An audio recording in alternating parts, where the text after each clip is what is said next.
अलंकार धारणा का विकास के अंतर्गत आप प्रिय, रसवत तथा ऊर्जस्वी अलंकार को सुन रहे हैं। भामह ने प्रिय, रसवत तथा ऊर्जस्वी के लक्षण नहीं दिए हैं। दंडी ने इन्हें लक्षणबद्ध किया है। इन अलंकारों के संबंध में दंडी की धारणा भामह की धारणा से अभिन्न है। दंडी ने प्रिय का उदाहरण भी भामह के काव्यालंकार से ही दिया है। उसके बाद है पर्यायोक्त। दंडी की पर्यायोक्त धारणा भामह की तद्विषयक धारणा से अभिन्न है। समाहित। भामह ने समाहित की परिभाषा नहीं दी है।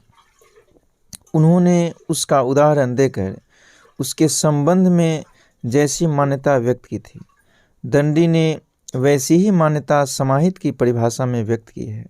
अतः समाहित के संबंध में दोनों की धारणा अभिन्न है। उसके बाद है उदात्त अलंकार।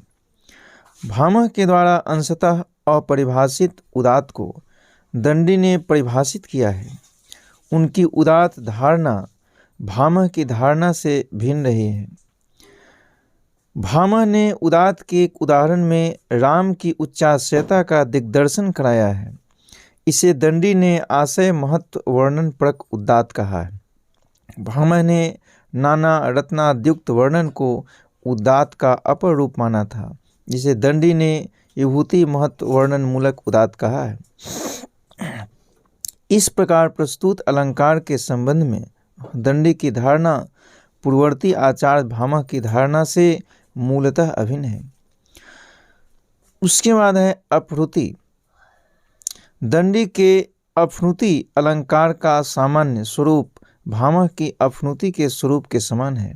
दंडी ने भामह की तरह ही यह माना है कि वर्णनीय वस्तु के धर्म का गोपन कर अप्रस्तुत के धर्म का प्रदर्शन अपहृति है।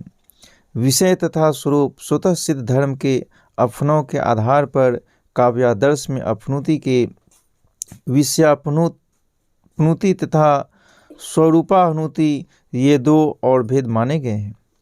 इन भेदों की कल्पना के लिए भामह के अपहृति लक्षण में ही पर्याप्त अवकाश था। उसके बाद है श्लिष्ट अलंकार। दंडी के श्लिष्ट अलंकार का सामान्य लक्षण भामह के श्लिष्ट लक्षण से मिलता जुलता है। दंडी ने उसके मुख्य दो भेद स्वीकार किए हैं, अभिन्न पद श्लेष अर्थात अभंग श्लेष तथा भिन्न पद अर्थात शभंग श्लेष। श्लेष के अन्य भी अनेक भेद किए गए हैं।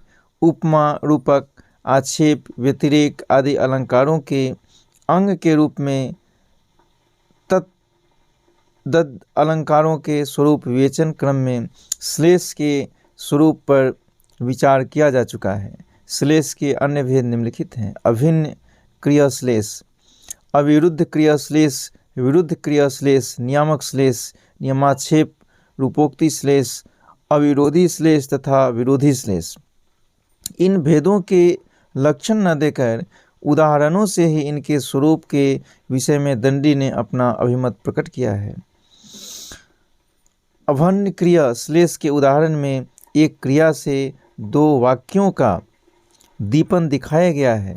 यह धारणा भामह की दीपक अलंकार धारणा पर आधारित है। टीकाकार नृसिंहदेव ने उक्त उदाहरण के आधार पर अभिन्न क्रिया श्लेष को दंडी की तुल्य योगिता का अंगभूत श्लेष माना है। उन्होंने इसे अन्य लोगों के मतानुसार दीपक का अंगभूत भी कहा है। अविरुद्ध क्रिय तथा विरुद्ध क्रिय श्लेष भेदों को भी नृसिंह देव ने तुल्य योगिता का ही अंग माना है। नियामक श्लेष में जो नियम का तत्व है वह दंडी की मौलिक कल्पना है। नियमाक्षेप रूपोक्ति श्लेष की कल्पना में आक्षेप तथा दीपक अलंकारों के तत्वों का सहारा लिया गया है तथा नियम का तत्व भी मिला दिया गया है। अविरोधी तथा विरोधी श्लेष प्रकारों की कल्पना विरोध की अभावात्मक एवं भावात्मक सत्ता के आधार पर की गई है। नृसिंह देव की यह उचित मान्यता है कि विरोधी श्लेष विरोध अलंकार का अंगीभूत है। उसके बाद है विशेषोक्ति अलंकार। दंडी की सामान्य विशेषोक्ति धारणा भामह की धारणा से अभिन्न है। दंडी ने उसके अनेक भेदों की कल्पना की है। वे भेद निम्नलिखित हैं: गुणा विशेषोक्ति, जाति विशेषोक्ति, क्रिया विशेषोक्ति, द्रव्य विशेषोक्ति तथा हेतु विशेषोक्ति। भामह के विशेषोक्ति लक्षण में ही गुण, जाति, क्रिया तथा द्रव्य मूलक विशेषोक्ति भेदों की संभावना निहित थी। भामह की गुणांतर संस्कृति में गुण से जाति, क्रिया आदि भी उपलक्षित थी। अतः दंडी के विशेषोक्ति अलंकार के प्रथम 4 भेदों का मूल भामह की विशेषोक्ति परिभाषा में ही माना जा सकता है। हेतु विशेषोक्ति में हेतु गर्भ विशेषण का प्रयोग होता है। इसमें विशेषोक्ति के साथ हेतु के तत्वों का मिश्रण है। हेतु धारणा के स्रोत पर विचार किया जा चुका है। उसके बाद का अलंकार है तुल्य योगिता। भामह की तुल्य योगिता से दंडी की तुल्य योगिता तत्वतः भिन्न नहीं है।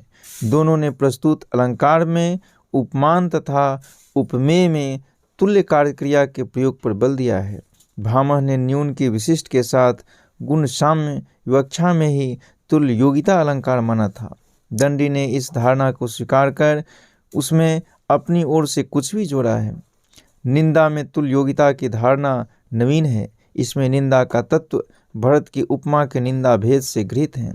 भरत के दीपक अलंकार में सिद्धि लक्षण तथा निंदोपमा के तत्वों के योग से तुल्य योगिता के निंदा भेद की सृष्टि हुई है।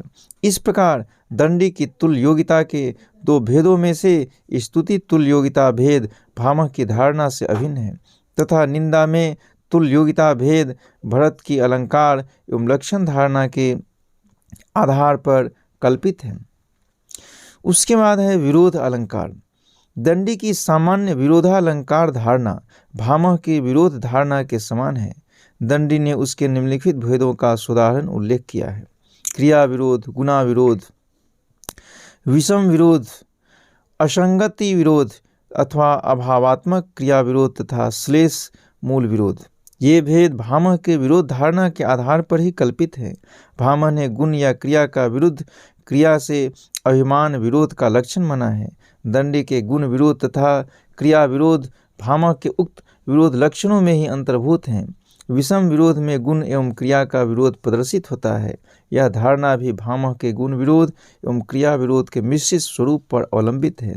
क्रिया आदि की अभावात्मक सत्ता के आधार पर असंगति विरोध की कल्पना की गई है।